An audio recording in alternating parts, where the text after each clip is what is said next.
अस्सलाम वालेकुम। Team 10 app की तरफ से ये beginner forex stocks and crypto analysis का लेक्चर 5 का पार्ट 2 है। पेन पेपर पेंसिल अपने पास पकड़ लें ताकि आप इंपॉर्टेंट पॉइंट्स को नोट डाउन कर सकें। लेक्चर 5 में हम पैटर्न बेस्ड ट्रेडिंग को पढ़ रहे थे। लेक्चर 5 के पार्ट 1 में हमने सारे ट्रायंगल पैटर्न्स को कवर किया था। अब लेक्चर 5 के पार्ट 2 में हम हेड एंड शोल्डर पैटर्न्स को कवर करेंगे। हम कवर करेंगे कि हेड एंड शोल्डर पैटर्न्स कैसे बनते हैं, इनको आइडेंटिफाई कैसे करेंगे, इन पे ट्रेड कैसे लेनी है और इन पे कैसे आपने स्टॉप लॉस सेट करना है। दोस्तों अब बात करते हैं कि हेड एंड शोल्डर पैटर्न कैसे फॉर्म होता है।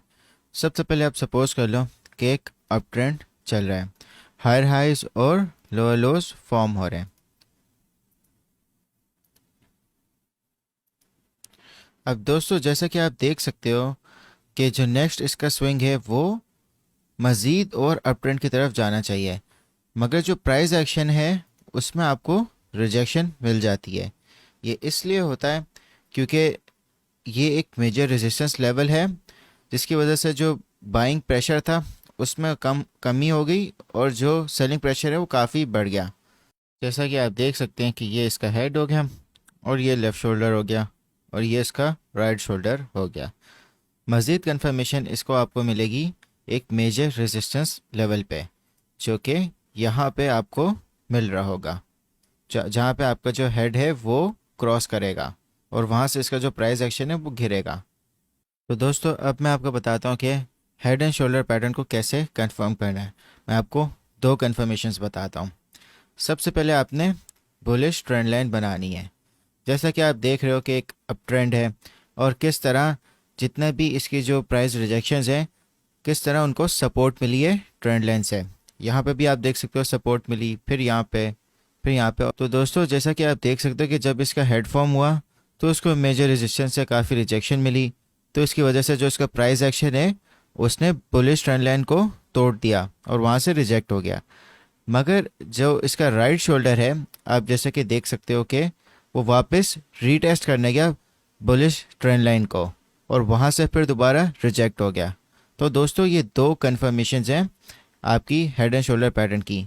आपने बुलिश ट्रेंड लाइन बनानी है और आपने हेड पे उसकी रिजेक्शन देखनी है, तो इसके बाद दोबारा जो इसका राइट शोल्डर है उसका एक रीटेस्ट आपको बुलिश ट्रेंड लाइन पे मिलेगा और फिर वहीं से उसकी रिजेक्शन होगी। दोस्तों एक और कन्फर्मेशन है जो सबसे इम्पोर्टेंट है। आपने जो इनके लोअर लोज हैं उस पर आपने एक लाइन ड्रॉ करनी है। इस लाइन को कहते हैं नेक लाइन।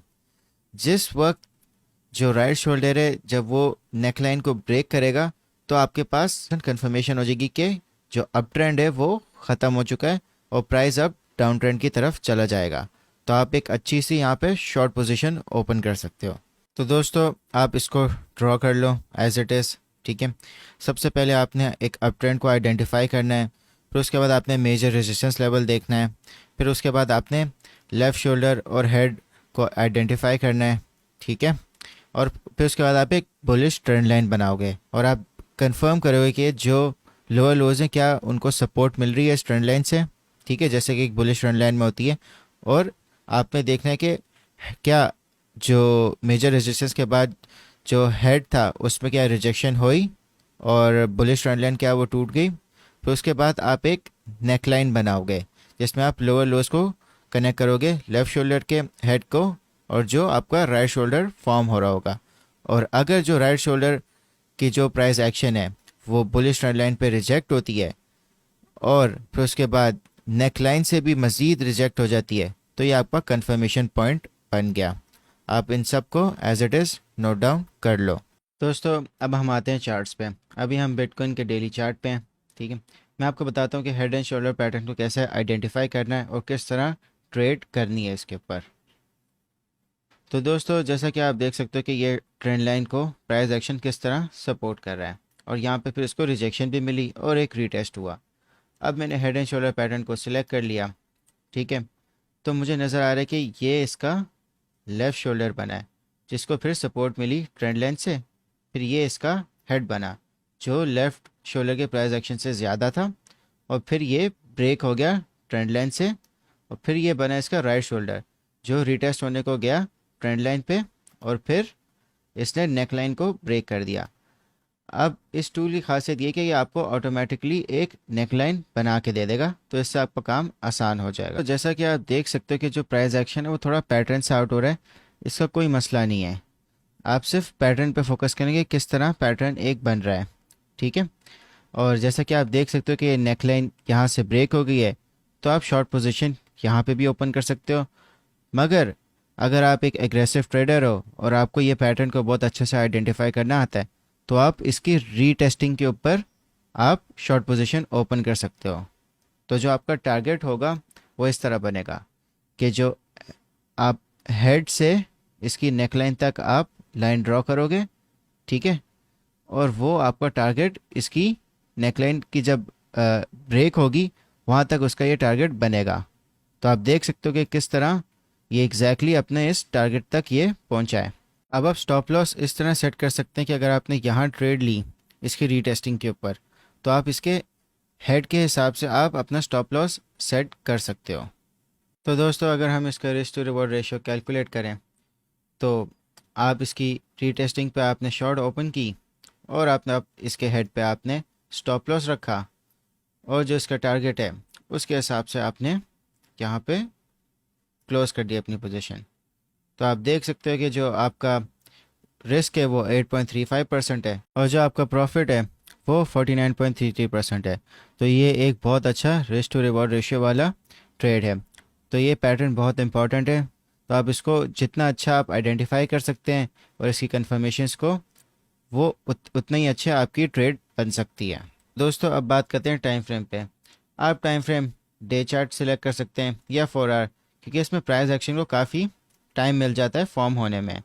और अगर आप 1 आवर में या छोटे टाइम फ्रेम में करेंगे तो प्राइस एक्शन इतना जल्दी फॉर्म हो रहा होगा, तो आपको काफ़ी मुश्किल होगी ये पैटर्न आइडेंटिफाई करने में। तो दोस्तों हेड एंड शोल्डर पैटर्न का दूसरा पैटर्न होता है इन्वर्स हेड एंड शोल्डर, यानी कि जो भी मैंने आपको बताया हेड एंड शोल्डर में उसका रिवर्स। तो दोस्तों inverse head and shoulder pattern बिल्कुल रिवर्स होता है हेड एंड शोल्डर पैटर्न के।